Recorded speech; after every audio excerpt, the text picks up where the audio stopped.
Hi everyone, it's Professor Abby here again. I have gotten some questions, some people asking about the first online discussion that's on your to-do list where I have requested that you read the chapter summaries in order to get a better understanding of chapter 1. Now, obviously, some of you do not yet have the textbook, so what I figured I'd do is just real quick go through the chapter 1 with this quick video so you guys have an idea of what chapter 1 is talking about. Chapter 1, remember, we talked about information technology, the internet, and you. I did go over the chapter objectives or the learning objectives yesterday, which is pretty much the sum total of the chapter. All right, so the first thing we talked about was explaining the different parts of an information system. Okay, people, procedures, software, hardware, data, and the internet. Remember we had that discussion about whether people are still important or whether they're not, and most of us kind of agreed that people are still important. Okay, so again, the different parts of an information system: people, procedures, meaning, what are the procedures in place? I gave an example of when there was that shooting at the University of Virginia, and they had to kind of come up with a way to make text messaging the new means of reaching out to students and teachers when there are emergencies. Okay, software. You need software in an information system. Windows 10, Apple iOS, Office 365. Hardware. You definitely need the hardware, the computers, the laptops, the tablets, and even the smartphones. Okay. Data. Gotta have data. If you don't have data, then there's nothing happening. You need data in order to for the computers to crunch whatever information they need to put together and come out with useful information. Okay, and of course the internet, and that is definitely important these days. The internet is essential. I would probably say indispensable, because if we didn't have the internet, you and I would not be having this conversation via video, and we would not even be able to have any of those Zoom conversations as well. Second learning objectives of chapter 1 was distinguishing between system software and application software. This is an easy one, guys. System software is the software upon which everything resides. You couldn't do much without system software. Okay, so your Windows 10 is system software. Your application software, an example of that would be Office, Microsoft Office, Microsoft Word, Access, Excel. That's your application software. Okay, so those are the two main differences. Third learning objective was differentiating between the three kinds of system software programs. So let's take a quick look at that. Three types of system software programs. We had operating systems, we had embedded operating systems, and we had network operating systems. Okay, so we had general operating systems, which is like your Windows 10. We have embedded operating systems, which is more like when your smartphone, you buy a smartphone and it gets shipped to you and you receive it, it comes with an operating system that's already embedded. Okay, so that again could be your Apple iOS mobile operating system. And actually Windows at one time had a Windows mobile operating system. It was phased out a couple of years ago, but for a while it was pretty popular. And of course you have what's called network operating systems. A typical example of a network operating system, guys, is, well, actually Windows is a network operating system when it's used in a network environment. So in the school, for instance, when we have the physical classes, each desktop in each classroom in the school has a version of Windows 10. The difference between that version and what you might have on your home computer is that the Windows 10 that's on the school computers is a network version. Now, what that means, guys, is that a network administrator can operate, those versions on the school. They can turn them off and on, do certain things because they are networked together. Okay. All right, the other thing was defining and comparing general purpose, specialized, and mobile applications. What's an example of a general purpose application? Again, come back to Microsoft Office, your Microsoft Word, your Microsoft Windows, your Microsoft Excel or Access. That's general purpose. You can use that to do pretty much anything. Specialty or specialized applications would be something like Adobe Photoshop, Adobe Premiere. There are a couple of other specialized applications that are used for photo imaging, for music, digital or music applications, that kind of thing. And of course, you nowadays have mobile applications, which are that's a whole different genre altogether. But it's part of this whole conversation about defining and comparing what general purpose, specialized, and mobile applications are. Of course, mobile applications are optimized for mobile phones or smartphones, as the case may be. Okay. Number 5, identify the 4 types of computers and the 5 types of personal computers. So let's take a real quick look at that. Types of computers. All right. Supercomputers, mainframe computers, mid-range computers, and personal computers. So your supercomputers, guys, are IBM built a great big computer a couple of years ago called IBM's Dr. Watson. It was built at the time as like a PR gimmick, where the Dr. Watson took on the best chess players in the world. Okay, and for the first 2 or 3 games, the chess players beat Dr. Watson, this so-called supercomputer. But after a while, Dr. Watson kept compiling data as the games went on, and Dr. Watson eventually became better, and for years has been beating all these chess players. So Dr. Watson is considered a supercomputer. These are the types of computers that they use, for instance, to track weather systems. These are the types of computers they use at, say, maybe NASA to track what weather systems there may be out there in space. They're typically extremely crunch a lot of numbers. They can do what normal average computers obviously cannot do. The book says these machines are special high capacity computers used by extremely large organizations. Okay. The second thing here was mainframe computers. These occupy especially wide air-conditioned rooms.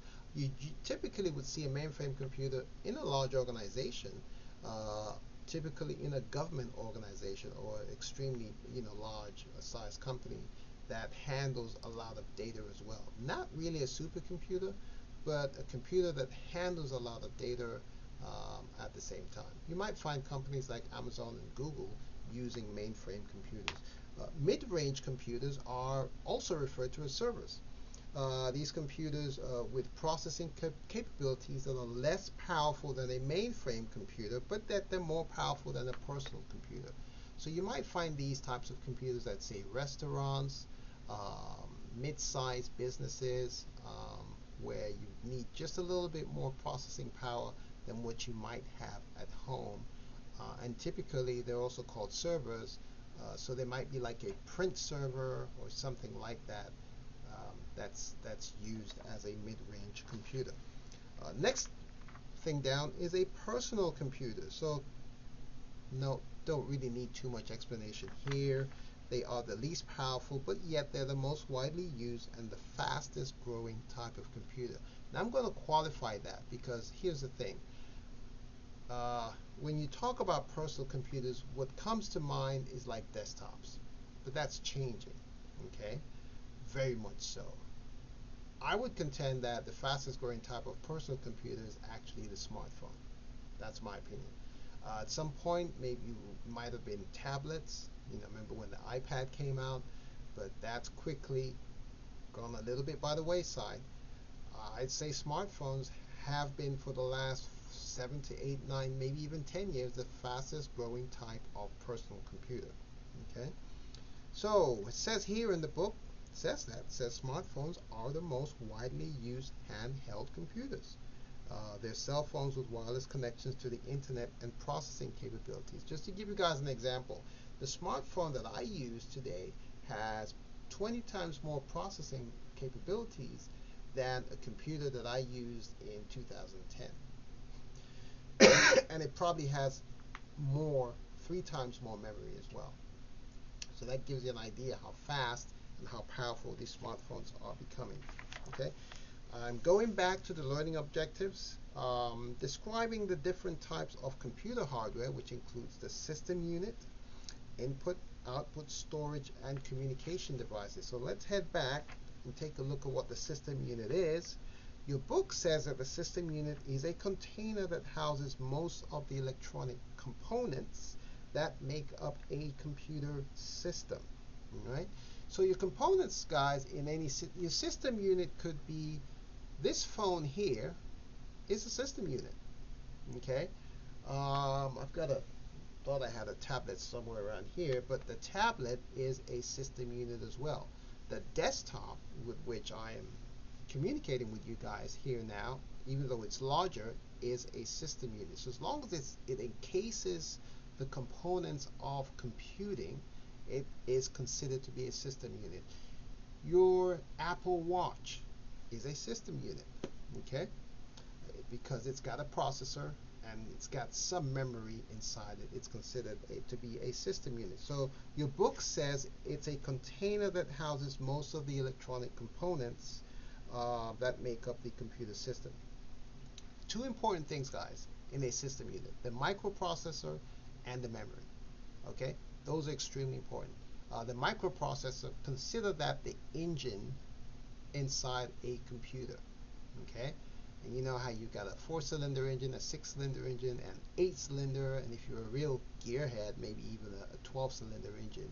But that's what the processors do. They power the system. Without the processor, nothing's happening.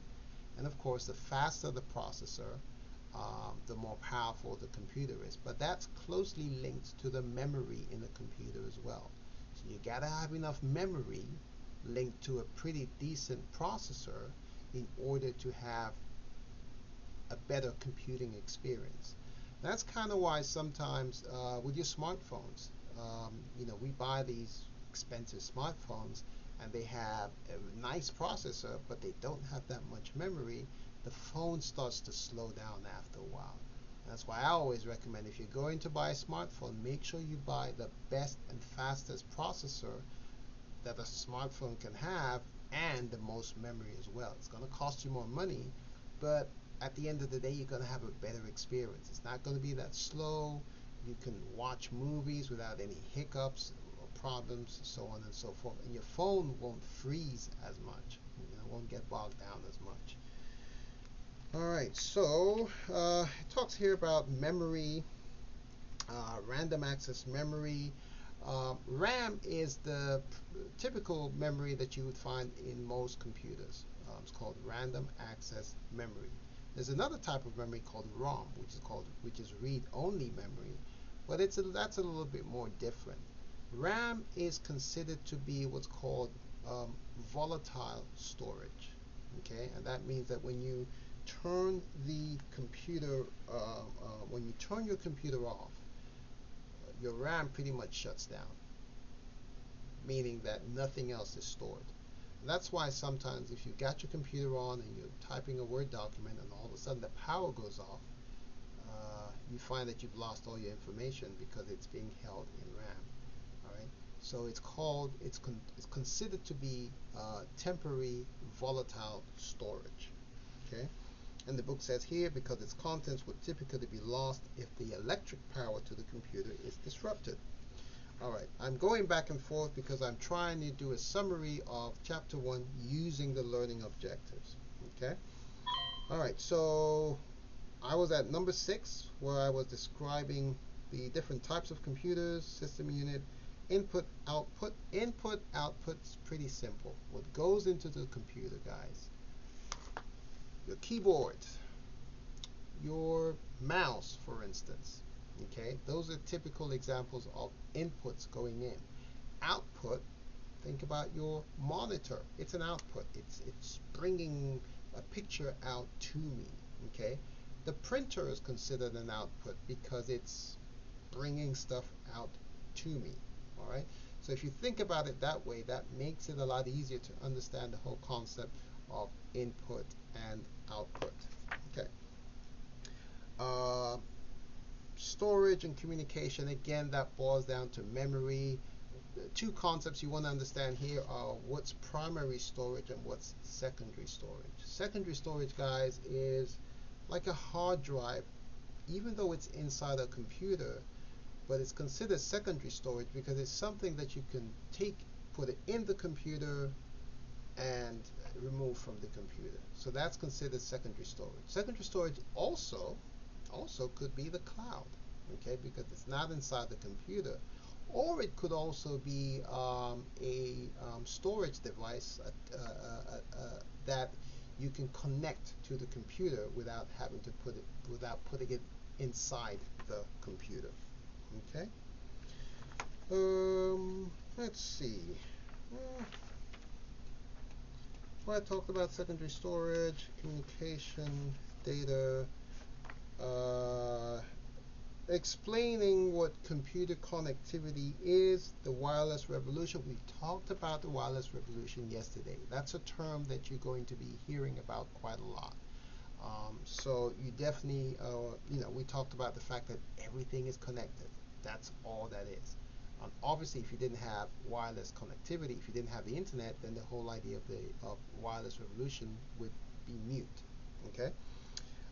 The internet, we know what the internet is. As we go along in the course, we'll start looking at the history of the internet. It's pretty interesting, actually, when you start to find out how the internet got started back in the 50s and the 60s.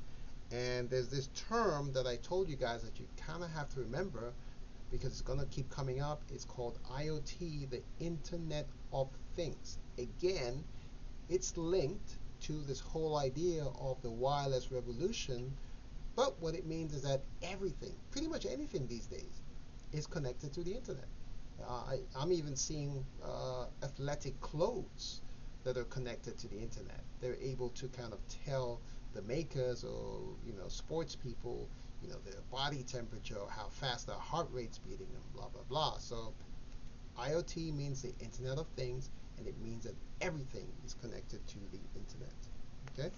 All right, so that is my review of Chapter 1. I'm hoping that if you don't have the book, you can use this review to continue that online discussion because, like I said, I have gotten some questions about that saying, hey, how do we do this since we don't have Chapter 1? So I've just given you a summary of Chapter 1.